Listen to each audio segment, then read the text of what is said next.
I ran at that door like nobody's business, and it didn't go. But thanks to my training at Before the Lights, Third time's a charm. Broke that door in half, and I fell through it. That's, and I got that out of is there. impressive. And I had bruises all down me. I'm not surprised, because down. that's a lot of effort to be able to snap a door in half. I just knew I wasn't staying in there.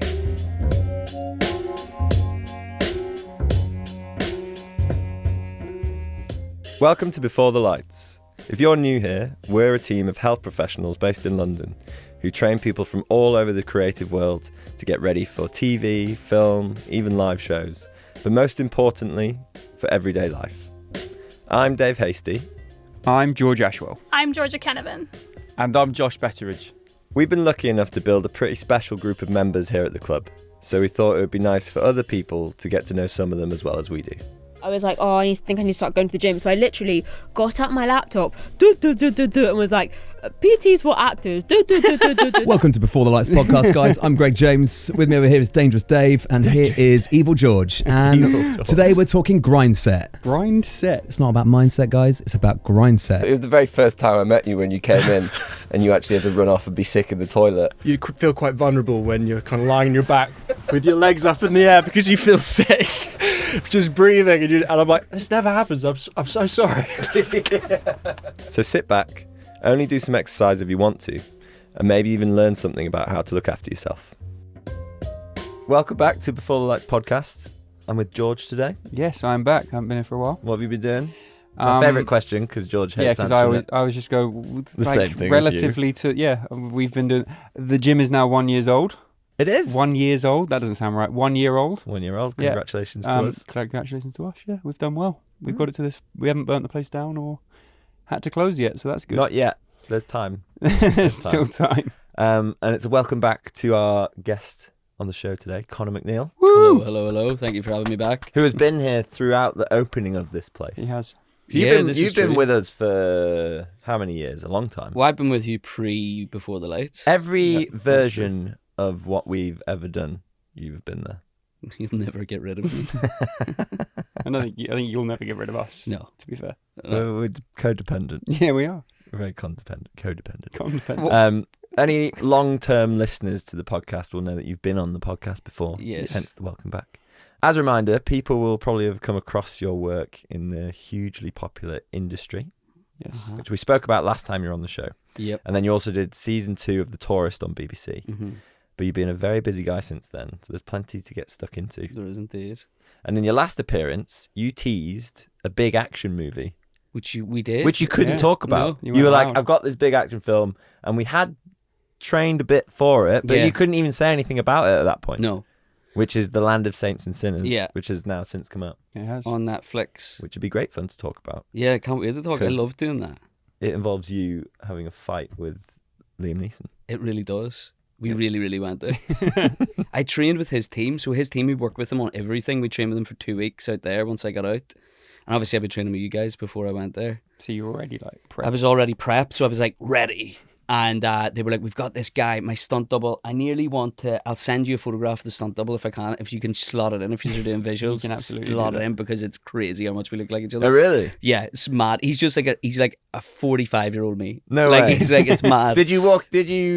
Did you meet him before you met in person? As in, like, did you see a picture before you met No, in person? we You walked met into in- a room and you're like, what the fuck? Yeah, he was in a wig and full costume, and I was wearing the same costume, and I was like, whoa.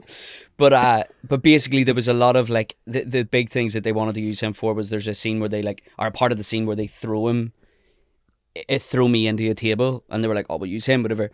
And they patted me up, and I was like, can I have one go?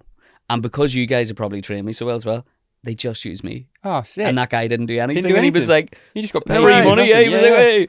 But no, it was amazing. We trained for like 2 weeks with Liam's stunt double who does all his So stuff. he is basically like, he's done other stuff, but he's very, very well known for action and shooting and fighting. So yeah, He's like, I've in never his late thought about 60s. having, like, he would have a stunt double for everything. I Because it's like, if Well, you're doing he that much stuff, it's he like... does it though as well. So like he does so many takes, and then you've got like stuff where I don't know. There's just stuff that's riskier where they won't let anyone do it. Do you know what I mean? Other than a stunt double, I think Yeah. it's Or there's just like a bunch of insurance and hands stuff, flying, and he's like, "Why do I need to be in this?" Like, He's fairly committed though. Like he's Yeah. fairly. Does he know all the fight moves and stuff? Yeah, he was amazing. And like he also mid scene like choreographed a few wee bits, like Oh, cool. impromptu, being like, just do that, and you're like, oh, brilliant. But we went from like shooting, like firing weapons at each other in a pub in Donegal on a Friday night, to then hand-to-hand combat, to then him bludgeoning me to death with the hand grenade, right? Wait, bludgeoning you with a hand grenade? To the head, yeah. One that 'cause couldn't explode. I had so he tried. just hit you I with it. tried to make it I explode. think I've seen it, but I don't remember this. Yeah, I pulled the thing out so it explodes, but then he bludgeons me with it and puts the pin back in. But it was epic. It was one of the best experiences of my life. That must be so And much fun. That. so much fun. And like once they started throwing me about and stuff, I was like, sweet. It was totally fine. Had you ever done anything like that, like fight stuff before, or even on that, like not just on that scale, but at all? I've done fight scenes, but like as in like in a play or in something, but I've Yeah, never yeah. done a huge combat, like proper hand to hand, like choreographed action scene. To be honest with you, that's all it was. Because like a bomb goes off, I'm in the rubble, I crawl out, I grab a bottle, I go to stab Liam. Liam grabs me, pins me against the wall. I knee him in the balls, and then we like end up across the room, and like do you know the whole thing? Yeah. And it was honestly, I instantly went, this is why he does this all the time. It is the most fun, That's really enjoy. fun. It's like being it's like what you imagine when you were a kid, what being a movie star is like. Do you know what I Yeah, mean? yeah. Because you're just running about, and also daft because the weapons are empty, right? So it's you and Liam Neeson in a bar, hiding behind walls and poking out every now and again, go boom, boom, boom, right? Like that, You might as well right? be going pew So, pew. yeah, quite literally, right? So is it's it like. also, is it in that scene in the film, there's always like loads of noise, music. Is it just silent? Yeah, It's there's just literally so nothing. silent. There's It's no just- guns going off. There's no nothing. I've never thought about that before. The fact that like when you watch it, there's all the extra sound effects, yeah. but when you're filming it, it's just It's Just just the sound of silence. feet on Yeah. the ground, And you like that probably go squeaky and shoes. grunt a lot of like, Yeah, yeah, yeah, yeah. And That's also, so you have to funny. stop yourself from shouting bang as well, because instinctively you want to go bang. So it's like all of that. But that was amazing, and like living in Donegal as well. Like that was such a physical job in general, because we all lived in cottages in Glencolumkill, which is like the most beautiful. It's right on the Atlantic. Yeah, it's an amazing part of the world. Oh, it's just stunning. And so every day I would get up and I'd go down, not every day, but a lot of the days I'd get up and I'd go down to the beach in Glencolumkill and swim, and then get picked up for work and go to work. And you'd finish work and you'd walk home sometimes because you were near set or whatever. And it was just such a beautiful, it was a really, really lovely way to live your life and make a film at the same time. And it also felt so isolated from the like fast pacedness of our industry, or like all the media, or like all that stuff. It was nothing like that was around. It was just a load of people running about the countryside, Amazing. beating each other up. Yeah. Right? What was it? So we obviously, you told us enough that we needed to know before that started that we could start working in terms Yeah. of training. You told us it was taken in Ireland. Yeah, I did. Yeah, you went, Yeah, that- basically. Think about it as taken, but in Basically. Ireland. Yeah, And we're like, and okay. it was, and I mean, it is and it isn't. It's more of a western, I think, than, Yeah. than it is a all-out action movie. But it was the knowing of like we knew, because like you describing the fight scenes there, because that was kind of the main bit. Because the rest of the film is you don't need to be super fit or super physical for. It's like those moments No. where all of a sudden it kicks into gear, and it was a case of kind of like being fit enough. Yeah. Because that day is like a really weird day of work, isn't it? Where you're just running around and doing all these things. It must be really exhausting. It's also so adrenaline fueled because you're building up to that moment, because it is such a big sequence. You have to get it right. It's so choreographed, the camera angle, all of that stuff. And also, look, with scenes like that, and especially this was post, I think it was one of the first films that I did post what really tragically happened on Rust. And we were using weapons, and there was a genuine anxiety in the air from everybody's angle. So and that's everyone talking was about the gun that went off. the on gun set. that went off Yeah, on yeah, set. And I feel like there was such an anxiety in the air in the industry in general about stuff like that, because it is so dangerous and risky. And then you're doing a film that has a lot of weapons, so everyone was super cautious, and like every precaution was being taken. So the energy around scenes like that were just slightly different. So it was slightly more I was slightly more anxious than I maybe would have normally been a few years before or whatever.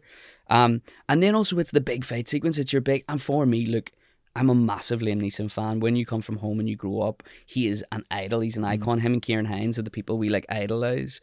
and they're both in the movie with you. They're Yeah. both in the scene with you. Kieran sat at a table over there, and you're about to beat Liam up. Right? So it's like that as well comes with a certain amount of this is a moment that you'll never forget, and all of that. So there was a certain level of anxiety and like mild pressure to get it right and for it to be good. Yeah. And don't fuck it up. And to not look fake as well with Yeah. fight scenes, because you know when you watch something that looks silly, and so it was like making it look and to not fuck it up. Yeah. Yeah, are we allowed to swear? Yeah. Class. So, like, did you find like the training part of it before going over and filming it? Was that because partly it's physical, getting ready for it physically, but was there an element of like the psychological readiness in terms of like you're training, you're working hard, you're feeling good to then go and be in that environment like you just described it? It made me more confident walking into a room with like these professional stunt guys who are the top. They're one of the top teams in the world, and you're Yeah. walking in with them. You don't feel like you're going to be problematic or not up to it, or they're going to have burden to to them or or burden. whatever. Yeah, Yeah, so yeah. that you're like ready to go right. What do you need me to do? So that you're at least. On the lowest end of the scale, at least you're not out of breath by the end of Yeah. it, right? Yeah. Like You've- quite simply, like as Ticked small a few as personal that. boxes where you're like, Yeah. okay, or at least I'm arriving at this. I may not be skilled in the thing you're going to ask me to be, but I'm prepared to learn it without anything else affecting me. Yeah, I guess their Which- job is to that's teach great. all the other stuff, Yeah, isn't yeah. it? And exactly. if you're capable of doing it, that's those are two different things, aren't You're they? not Like injured, and you're not gonna. Not injured, going injured, but also underneath that as well, because that is the big sequence for me, and especially my character. Like there's some great scenes in there, acting scenes and stuff, but it was very much an action movie for me, right? Which is something I'd never done before. It meant that like my energy when it came to the acting scenes wasn't distracted by going, I have to shoot this next week. Am I doing this right? And there's this narrative in the back of my head about my fitness or my whatever, you know. So yeah. it's helpful in that way as well.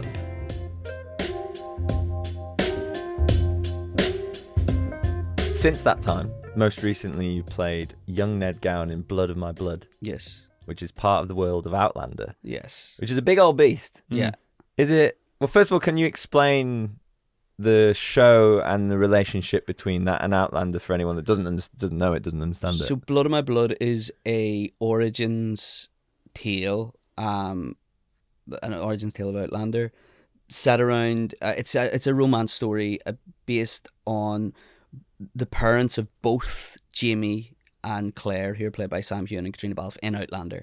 So it's 30 years previously to that, and it's about their parents and how their parents had their own struggles in trying to be together. So it kind of follows like a fight for love, really, against the backdrop of the second Jacobite Rising. So you have a story, which is where I come into it, the Clan Mackenzie, who are also in Outlander. The younger versions of that family, their father died unexpectedly and hadn't left an heir.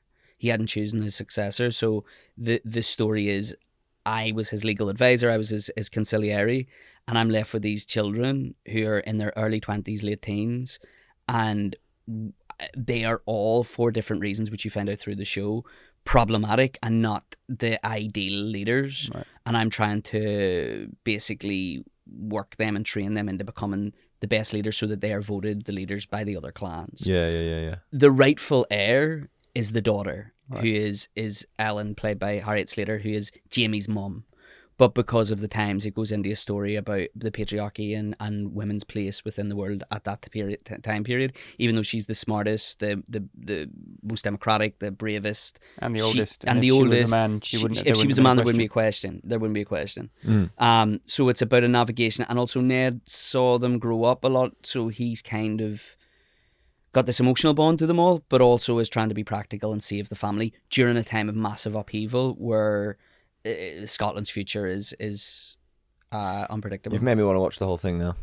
That's We're really- going to that's start really season 1 of Outlander in order to get to. No, yours. because we're a prequel, so you can start with course, us. and We're then we can 30 watch years afterwards. and then go to Outlander. Then it would all make more sense. and then it would all make way whole more thing It's like sense. watching the Star Wars in completely different Yeah, order. exactly. Outlander's got a massive, like, big international fan base, hasn't it? So Yeah, it's kind of huge, yeah. like, what was that like stepping into that whole world? Mad. So, like, whenever I started the job, it didn't feel like that, because you're just going to Scotland and filming, and you don't really. I'm not online that much, so I don't come face to face with it as much, and I certainly wasn't then. I'm back on Instagram, but I wasn't then.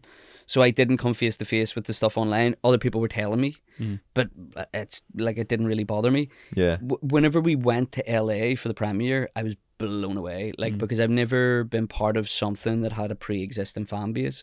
So you start a show and then it builds momentum. Yeah. To walk into something that it's just there. So people already are fully bought into it. They're like, fully we bought love into it already. And also we had like these huge, like countless huge billboards on Sunset Boulevard Crazy. because the show has that. It Yeah, can do yeah. that. Is right? that quite a And mad thing to see? insane. Like, 'cause I guess industry might have had a bit of that stuff around Industry the world. does have But it, that but is industry exactly- it grew, like you were right? just saying, it grew. yeah, So yeah. like now industry's a huge show. Mm. But at the beginning, it was just, kind of build and Yeah. it gathered that fan base. So you As we're- land in LA and you're just like, shit. everyone's like, and also the fans know the character because Bill Patterson played him in Outlander. So they know who you are, they know who you're playing, they know more about you than you probably know about the character, right? And then they were all there. There was like fan pits. So when we were doing the carpet to do the press, you'd go to the fan pits.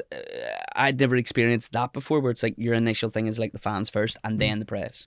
You're joining a world. Yeah, and yeah. they love it so much, but also they've been so supportive of us. It's been insane because it could have went the other way. They might have went, oh, you've not portrayed these people the way we know them. But they haven't done that. And they've loved it so much and really accepted it. So it's been pretty incredible, yeah. Yeah, it's cool starting to see it pop up because obviously we chat to you a fair bit, but I was on my bike near Victoria Station Yeah. and then it was like a taxi went past with like Blood on my pictures blood, of yeah. like, and then a bus, and I was like, oh right, it's everywhere. I haven't right even now. seen that. Is that in London? Yeah. Oh, that's literally class. yesterday. Oh, that's Yesterday, I class. was I just haven't like, seen that. you just notice something all of a sudden that's just like, oh, there it is. There it is. There. I hadn't It's actually mad. picked any of that stuff Yeah. up yet. You were saying like the filming of it, then the creation of it sounds quite different to the LA experience because you're quite Massively, like, it almost sounds a bit like how you were describing the filming in Ireland and being up in Scotland. It's, I guess, like, It's. I mean, it's a lot bigger with the similar, sets and yeah, stuff. yeah. Like, but and also like it's so cool when you go to the studios. Like, there's a huge workshop where they create things like this. Bowls, cups, everything from the period. So they've got these workshops where they're building and making. it is mad. Like, that's a whole part of like, obviously we're privy to quite a lot of stuff when you go on set and you see, I think I went to like this, it was the Spider-Man one when they built Venice. They built the whole basically. of Venice. And you realise someone has built that, Yeah. and there's amazingly skilled And they would just take craftspeople. it down again. Yeah.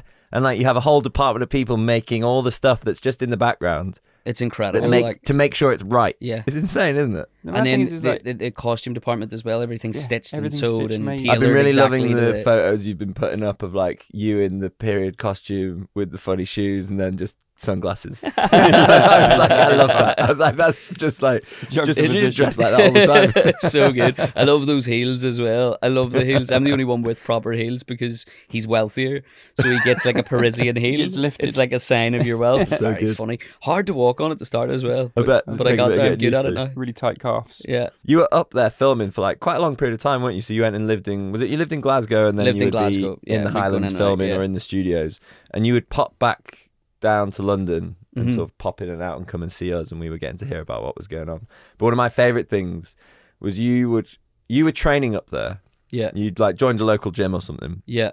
and Conor would come in and be like, right, I want to do this exercise, this exercise, this exercise. And I was like, yeah, cool. I was like, but where are you getting these from? And then you described to me that there was this man in the gym that you were like, he looks amazing. He does all these things. He only And I does was these like- so strong, but I he was was like, also. I've watched him and I want to do this. And I was like, great, let's do it. I don't know who this man is, and But he'll never know. that's a very because Kiki Palmer thing. Yeah. I don't know this man, but fair play to this man, because he was about 60 and he was one of the fittest people. Not just like he wasn't like ripped and stuff. He was fit. He Yeah, was yeah, genuinely healthy and fit, and he was doing a lot of like mad. What would it be called? Is it like it's a bodyweight exercise? Like What do you call it? calisthenics. Calisthenics. And so Because Conor would come in with like quite specific requests, and I was like, but where's this coming from? yeah, I bet he thought I was stalking him as well, because I'd just be like looking over the gym and be like, oh, is he? So he's going right. Okay. Come back and like, Yeah. put it into words, and Yeah, then yeah. I'd give my interpretation of it.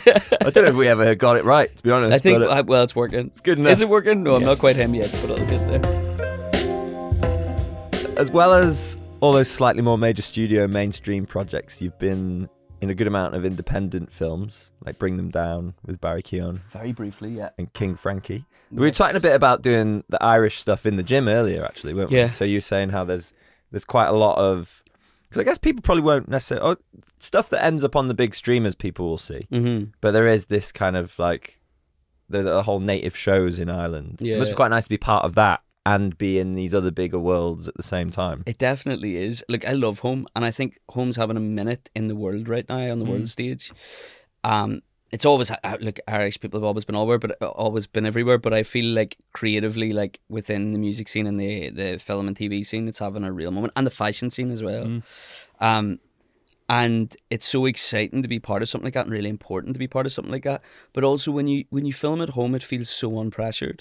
Like, it just feels like you're with all your mates making something, and that produces the best work, I think. Absolutely. Because everybody's relaxed and everybody's concerned. We have the most incredible crews. I just saw Jenna Ortega speaking about the crews in Ireland on Wednesday and how much she loved them, and it's so true. They're so dedicated, but like, they also love what they're doing, and you can tell. It's so funny. If like crew in Ireland aren't into a script, they'll be like, I'm not sure about that line. I'm not sure about, like, they're very like creatively concerned. They're not just there doing a job. They're really creatively concerned about what they're creating as well, and their input. And that's so, it feeds into the work so much, you know? So it's like being part of something like that feels very special. And with something like King Frankie, like, I'm bringing them down, but King Frankie was self-financed by Dermot Malone. He had this story he wanted to tell. No one had really spoken about the fall of the Celtic Tiger. I think he told it in a really beautiful way. And I've not seen many films like that. I've seen documentaries about it, but I've not seen films like that. And he did it really well. And it felt so special being part of that, because everyone was there for very little money, but because they loved the script and because they cared. Everyone to a man, like, from crew, cast, drivers, everything. And it felt really special to be part of that, because you're there for love rather than just, I don't know, a job. Do you know what I mean? Totally. Is that then, that experience of being able to kind of work at home and do those projects, is that kind of fed into the reason that why you and Jamie Dornan set up your production Blackthorn company? Films, yeah. Is that part of, you want to maintain and build and grow that? It's massively ambitious of us, but when you look at things like a show like Wednesday coming in, or Game of Thrones coming in, or there's rumours of another big studio coming in with the project soon. Was Game of Thrones the first time that had happened? Sorry to interrupt, but like, there was a film. I was in the first film shot in those studios, which is called City of Ember. I have one line in it. If you spot me, fair play to you. But I have a line with Bill Murray, greatest moment of my life. But they shot that, and that was Tom Hanks' company. I can't remember the name. Is Green Shooters? No, what's the name of that company? But they did a movie there, a kids movie, Saoirse Ronan and Harry Treadaway and Bill Murray and loads of other people I can't think of now. But that was the first big thing that shot there. But that opened up that those studios could work, because they're old paint halls for the docks, for like the where ships, Titanic would have been built and all that kind and of painted stuff. and all that. Yeah. It's an amazing part of Belfast as well, to go cool, walk yeah. around it now, because it's been made nice. Yeah. Which would have been a fucking dump not that long ago. No, it was just like waste ground Yeah. and stuff. Yeah, now it's hotels and cafes and Game of Thrones walk that you can. Yeah. No, that's mad, isn't it? Yeah, That's so funny. weird. I thought it was like a Celtic myth walk first time I saw it, and I was like, oh, that's so cool. And then I got Look at there, this and it cool was like, wooden door. it was like And it says Targaryen on it. Amelia Clark in glass stained, like, I was like, And you're like, so you were just really feeling it, like, it's part of my culture. Yeah. Really? Sorry, that took us off on a tangent there. That's but very you funny, going yeah. back to that, so yourself and Jamie are now creating stuff to be able so to go and do we that. wrote a That's- movie. I think I spoke about it last time. We wrote a movie in lockdown. We are developing and are very close to shooting, hopefully.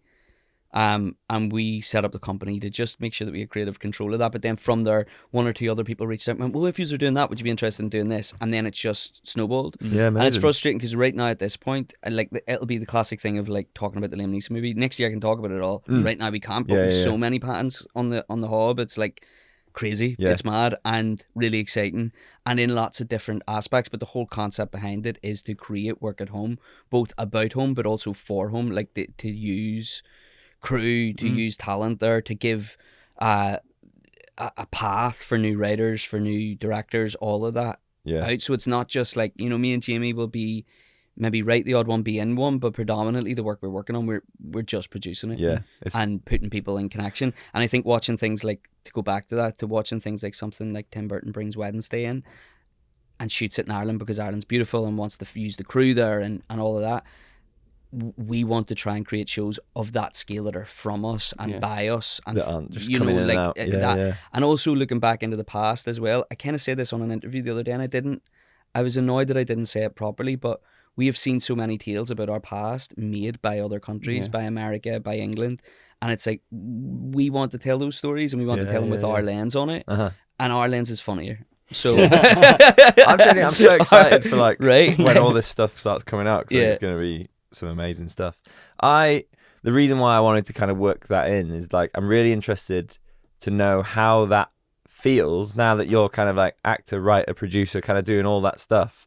That there's obviously like a pressure element to it, but the things now that you're trying to make sure that you do to enable you to kind of be able to perform on all those different fronts. Wear all of those hats. I think coming in here is really good. I think coming to the gym's really good. I think That wasn't why Dave was asking you. no, but it is true though, because it's such a like clear headspace. Yeah. Do you know what I mean? It's like leave everything at the door. Because it's so hard it. to have all that. We get it a bit in terms of like this place we started as a gym in like one room, and now we've got all the extra bits, the like bits. the cafe, terrace, recording, all these things, meeting all the requirements of all that is so different, and that we're learning how to kind of deal with it. But Yeah, having exercise is a big it's huge. part of that, isn't it? It's huge. It's like, because also it's just having it like a dedicated space to you. Like it's like nearly like a meditation, isn't it? You have a space that's you're doing something for you that week. It's not just for everybody else. Even though like your career's for you and all of that, but it is. You are hitting deadlines. You are meeting other people's like what other people need to get that achieved or to achieve that. Sorry, and like I feel like a lot of the time, like it's incredibly overwhelming, and then to just have a space where you just decompress and do something else, and also especially if it's a stressful week or it's a busy week or exercising gets it out of your system in a certain way. Yeah, Depends yeah. on how vigorous you want to be or not. Like it, but that is a huge, and I think without it I'd go a bit. I notice a huge difference when I don't exercise and when I do exercise, and how I conduct myself throughout the week. And like this week I've been slightly more, because I haven't been exercising this week, I've been slightly more, not that anyone would notice it, but for me, I notice I'm more overwhelmed by things. I'm like, everything feels a bit like, oh God, I have to do this now, I have to do this now, and you get a bit more jangly. As where when you exercise, like we just did a session there, and I'm like, oh, I'm fine. Right? And it's about whatever that endorphin release is. Or Are there other things that you've picked up along the way which you found to be particularly like beneficial to you? I journal every day. I try to journal either in the morning or at nighttime, and I find that really beneficial. It's really boring, but I meditate, and I try to meditate or do some sort of breath work or something like that. And I find that again, it's like that's like exercise. It's like when I don't do it, I really notice it. Absolutely. When I do it, I always don't find notice it. That's the mad thing. When I do it, I don't notice it. It's funny But when I don't, I really notice with it. those things, like anything that's good for us and that we feel a benefit from doing, it's so easy to not do. Yeah. Do you know what I mean? Like it doesn't make any sense, because like it should just become like the easiest possible it's thing. like if you cut your finger, Yeah. every time you pick something up, you're like, oh fuck, I wish I hadn't cut my finger. As soon as that finger's healed, you're not going, oh thank God my finger isn't cut anymore. Yeah. You just forget about it instantly. That one morning you wake up and it's not hurting, doesn't matter to you anymore because you're doing everything else. Yeah. It's all a gradual build up to those points of feeling like, why didn't I do that? Yeah. I work a lot with a guy called Conor Macneill, who's like he's a meditation self-help Yeah, you kinda- mentioned him a few times. He has a haven't you? book, right? He has a book called This Is It, which I did the audio book for, Yeah. and it changed my life. Whenever I did it, I was like, whoa. So anyone liking listening to Colin's voice This- can listen to Dude, it some more. I think, I'm not just saying this, but I think it's a brilliant audiobook. I think it's a Yeah. really, not just because I do it, but I love it so much. Mm-hmm. And I go back to it all the time, but I would now and again pop in and be like, can I have a chat with you? And nearly every time we have a chat, he goes, are you doing this and this? And I go, oh yeah, no, I haven't been doing the things. I haven't been doing the things. That's why I'm feeling anxious. That's where, like, whatever. And it's like, do the things. Get up a half hour earlier and do the things, because then you feel better throughout your day. And also when you frame it like that, it's so simple. it's so simple. Whereas when you're busy and stressed out, it's like, I haven't got the time for that. I haven't got the time for that. But like, you do. There's You always do. a little bit of time, and it's all it takes. Just that tiny Yeah. bit of like, have you done that thing? So true, like, so If you true. remove procrastination from your life, then you can do it 5 times over. But I'm the same. It's like when I haven't trained, I feel like I have no time to train. Yeah. And therefore I don't train. And then when I have trained, I have more time. Yeah. Even though I've spent an hour training, there seems to be more time in the day. There seems to be more. Because you're more organised, I think. Yeah, when you're you organised, just don't have the anxious kind of running around chasing after yourself. You're like, well, actually, what I need to do is this, so I'm going to do that. Yeah. And then I'll see what happens after that. Be great if we could have like a collective week every year where we go, this is procrastination week for everyone, and then you wouldn't feel bad about it at all. After all the deeper, more serious conversation of how exercise helps with mental health and physical health, let's pivot hard onto Humbled in Hollywood, our section about funny and slightly embarrassing stories. Because the first time round when you told the story... Is that Hollywood County Down? Yeah. For you it is, yeah. One else. Have you ever been humbled in that Hollywood? I've been humbled in that Hollywood repeatedly. Countless times. Your original story. Yes. Which you probably Shall don't I we don't need recap to it? we Or don't you need to recap recap. it? Someone might need to know this. I don't think they do. Connor's short split open, and we'll leave it there. Go back Yeah. and listen to the episode. But yeah, have you got us another story this time round? So I got locked in my own suite, right? But what happened was I was getting work done to the flat, and I went into my own suite. I wanted to see if the colour match of the door, because it was a different paint for the door and the wall. I wanted to see. It was a Saturday after. You need to say this as well. It was a Saturday afternoon. The builders weren't back till Monday morning, but also I had spoken to everybody I needed to speak to that day. I spoke to everybody I needed to speak to that day, and I basically said, I'm going to have a quiet weekend. People were like, "You coming out tomorrow?" And I was like, "Do you know what? I just want to have a quiet weekend on my own in the flat." So I knew no one was ever going to contact me. Right? I'd left my phone in the kitchen. I walked into the bedroom and I went, "Oh, I'm going to check and see if that colour match looks good." And I went into the bathroom and I closed the door to see the colour match. And as I closed the door, I realised there was no handle on that door because shit. I was doing work. And I was And it fully went like, click, click. yeah, right? And I was like, so they're taking the handle out but not the lock? That's quite dangerous of them. 100%. Yeah. But like, I was like there, and they didn't leave the handle inside. They had left it outside. And I was like, no, you're all right. You're How all many right. times There's a have you fix. gone There's a to fix. try it before you're like thinking? Well, I pushed it a few times and it fucked. wasn't, and then I elbowed it a few times and it didn't. And then I tried to get, there was a pencil, I tried to get a pencil in there and tried to twist it, and that wasn't working. And I was like, my phone is in the kitchen. My phone is in You're the like kitchen. properly Why? stuck. Like I'm stuck, right? But also the water had been turned off to that bathroom because they could do work. So there was no water. There was nothing, right? For you, like knowing you, Well, I don't like small spaces, No. right? You were like, So- this is it. That's how I'm done. So then I went from being like, okay, you're going to get out of here, to screaming at the top of my lungs for help, right? within how long? How long did it take? 30 seconds. Pure calm, and then nope. Right. But to be honest, like no. you've looked at all the logical options and you're pretty like you're And stuck. I just went, help, right? But as I was banging for help, I realised that I'd asked the builders to soundproof the bathroom because I didn't want to hear upstairs. Like there was a little bit of noise from upstairs, so and it was through that room. So I was like, can we soundproof there? Because I think that ceiling's just not as good as the rest of the flat. So that's so good. I had them soundproof it, and then I realised that. And then I sat on the floor for a minute just thinking, and a little bit of meditation. I was like, yeah, and I did have in my head, I was like, this is a life lesson. You're going to meditate for 48 hours until I come back on Monday morning. You're just going to sit here meditating. And I sat there, it's insane. And I sat there, and then I just looked at the door and I went, no. And I got up and I ran at that door like nobody's business, and it didn't go. But thanks to my training at Before the Lights, Third time's I a charm. broke that door in half and I fell through it. That's- and I got that out of is there. impressive. And That I is impressive. had bruises all down me. I'm not surprised all because like down. that's a lot of effort to be able to snap a door in I half. just knew I wasn't staying in there. I knew. Yeah, I was like, this is you- not a thing that's happening to me. I'm Yeah. not staying You must here have had till to Monday really morning. like fire yourself up to like be like Also, after real- the first few times of it not tiny working. wee Short bathroom, run-up, like yeah. no real run up or anything. Amazing. But what I noticed was that the left hand side at the bottom, I was like, that's coming loose. So then I just moved from going to the middle to going to the closest to the the lock, hinge. and Onto the then lock, to the yeah. lock, yeah. And then I just kept going, and then I came through. Amazing. That is So there That's you go. also it's quite like a I don't know if it's just me, but like a blokey Achievement, thing of yeah. like I've kicked the Kicked door. the door Like down. I kicked the I'd be door like, down. yeah, Well, yeah, but Then you have to afterwards pay I for like it. went. yeah. yeah. You thought you were gonna be dead in there. I was honestly, and I was traumatized for about a week after. I was like, because I hate small spaces. But what's happening to me now, and this has turned into like an agony aunt show. What's happening to me now is that I can't lock doors behind me if I can't see the lock. Oh, well, you've produced another great story for us again. Thank you. I really enjoyed that. There you go. Can we round off with what's coming up for you? What's going on? We've covered a lot of ground here, and there is a lot of stuff, isn't What there? is coming up? I Obviously, blood. So we're Right. shooting Blood of My Blood season 2. Yeah. So and it's is season 1 out now?